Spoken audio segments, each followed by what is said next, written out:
ఇవన్నీ చూసిన తర్వాత నాకు అనిపిస్తుంది, ఎప్పుడైనా సరే ప్రజలకు మంచి చేస్తే ప్రజలు ఎప్పుడు గుర్తుపెట్టుకుంటారు. తాత్కాలికంగా కొన్ని ఇబ్బందులు వచ్చినా దీర్ఘకాలంలో నిజం గెలుస్తుంది. అదే సమయంలో ఎవరైతే ప్రజలకు అండగా నిలబడతారని నమ్మకం ఉంటే వాళ్ళని గెలిపించుకునే బాధ్యత ప్రజలు తీసుకుంటారని చెప్పి కూడా నేను మీకు తెలియజేస్తున్నా. ఎంత దుర్మార్గులంటే వీళ్ళు, మా ఇంట్లో ఆడవాళ్ళు ఎప్పుడూ బయట వచ్చేవాళ్ళు కాదు, కడాన మా మిస్సెస్ కూడా కుప్పానికి వచ్చి మీకు క్యాంపైన్ చేసే పరిస్థితికి వచ్చింది. ఎప్పుడన్నా చూశారా? 40 ఏళ్ళుగా ఎప్పుడన్నా వచ్చిందా ఆవిడ? ఎప్పుడు రాలేదు కదా. ఎప్పుడన్నా నామినేషన్లకు ఇంట్లో వాళ్ళు ఎవరన్నా వచ్చారా మా ఇంట్లో నుంచి? మీరే నా కుటుంబ సభ్యులు అనుకున్నా, మీరే నా బంధువులు అనుకున్నా, మీకే అప్పచెప్పా. మొన్న వీళ్ళు చేసిన అరాచకానికి ఇంట్లో ఆడవాళ్లు కూడా బయట వచ్చే పరిస్థితి వచ్చారు. అది మా కుటుంబం కూడా బయట వచ్చి క్యాంపెయిన్ చేసే పరిస్థితికి వచ్చింది. ఏది ఏమైనా ఇంకా రాబోయే రోజుల్లో అన్ని మంచి శకునాలే, రాష్ట్రానికి మంచి జరగాలి. కానీ సమస్యలు కూడా బోలెడన్ని ఉన్నాయి. నేను మొయ్యలేనంత భారం ఉంది, ఆ విషయం కూడా మీరు గుర్తుపెట్టుకోవాలి. మీకు కనపడినంత ఆశాజనకంగా లేదు. ఖజానా ఖాళీ అయిపోయింది. అప్పులు విపరీతంగా చేశారు. చాలా మంది అంటున్నారు, నువ్వు ఎట్లా చేస్తావు, నీ దగ్గర డబ్బులు లేవు కదా అని. ఉన్నదే నాకు మనోసంకల్పం, మనోధైర్యం. కష్టాలున్నాయని పారిపోయేవాడిని కాదు. 40 ఏళ్లుగా ఆదరించిన ప్రజానీకం 5 కోట్ల మంది కోసం, మీ భవిష్యత్తు కోసం ఎంత కష్టమైనా పడతాను, ఎంత భారమైనా మోస్తాను. తిరిగి ఈ రాష్ట్రాన్ని గాడిన పెట్టే బాధ్యత నాదని మరొక్కసారి మీ అందరికీ తెలియజేస్తున్నా. ఒక పక్కన నిన్న మొన్న నేను గాని, మిత్రుడు పవన్ కళ్యాణ్ గారు గాని మొత్తం ఒకసారి చూసావు లెక్కలన్నీ. ఇంకా లెక్కేస్తున్నాం, అంతుబట్టడం లేదు మాకు. ఎక్కడెక్కడ అప్పు తెచ్చారో, ఎక్కడెక్కడ ఖర్చు పెట్టారో, ఏ దొంగలు ఎంత దొంగలు చేయబోయారో అన్ని లెక్కలేస్తున్నాం. అందుకే రాబోయే రోజుల్లో మొట్టమొదటి కేబినెట్లో రాష్ట్ర వాస్తవ పరిస్థితులు మీకు తెలియడానికి 7 వైట్ పేపర్లు పబ్లిసైజ్ చేస్తున్నా. నేను ఒకే ఒక విషయం మిమ్మల్ని అందరినీ కోరుతున్నాను. నేను చాలా సార్లు మీకు ఒక మాట చెప్పాను, ఈ రాష్ట్రం మనది. మేము ఈ రాష్ట్రానికి ట్రస్టీలు మాత్రం.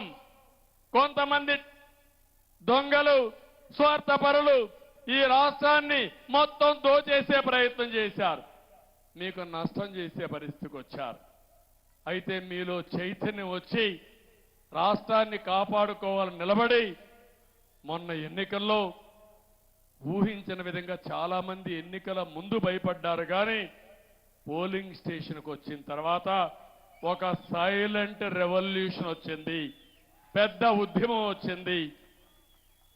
చరిత్ర తిరగరాసే అవకాశాన్ని మీరు తీసుకున్నారు. అందుకే మేము 7 వైట్ పేపర్లు చూస్తే, 1 రాష్ట్ర ఆర్థిక పరిస్థితి, 2 పోలవరం సాగునీటి ప్రాజెక్టులు పూర్తిగా విధ్వంసం చేశారు, 3 అమరావతిని సర్వనాశనం చేశారు, 4వది మీరు ఒకసారి చూస్తే ఎక్కడ చూసినా మద్యం ఏరులై పారి నాసిరకం మద్యం తెచ్చి ఈ పేద ప్రజల ప్రాణాలు తీసే పరిస్థితికి వచ్చారు. 5వది భూగర్భ ఖనిజ సంపద, ఇసుక, గ్రనైట్, లాటరైట్, ఒకటి కాదు అన్ని దోచుకునే పరిస్థితికి వచ్చారు. అదే సమయంలో ఇంకా 7 సబ్జెక్టులు పెట్టుకుని 7 సబ్జెక్టుల పైన వాస్తవాలన్నీ మేము ముందర పెడుతున్నాం. అదే సమయంలో మీరు ఒకసారి ఆలోచిస్తే, మేమేదో ఇంకొక విధంగా వాళ్ళు చేయలేదని బ్లేమ్ చేస్తూ ఇంట్లో కూర్చోవడం కాకుండా, నేను ఒక మాట చెప్పాను, మొదటి 3 సంతకాలు పెడతానని ఆ రోజు మీ అందరికీ హామీ ఇచ్చాను.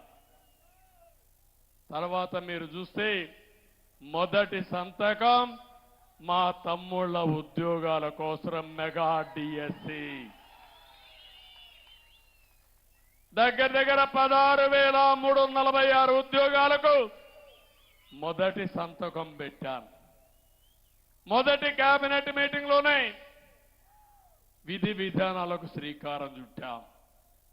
తొందరలోనే ఉద్యోగ నియామకాలు చేసి మొట్టమొదటిసారిగా డిఎస్సి ద్వారా మా తమ్ముళ్ళకి నిరుద్యోగులకు ఉద్యోగాలు ఇచ్చే బాధ్యత మాది. అన్ని రకాలైన టీచర్ పోస్టులు ఇస్తున్నాం.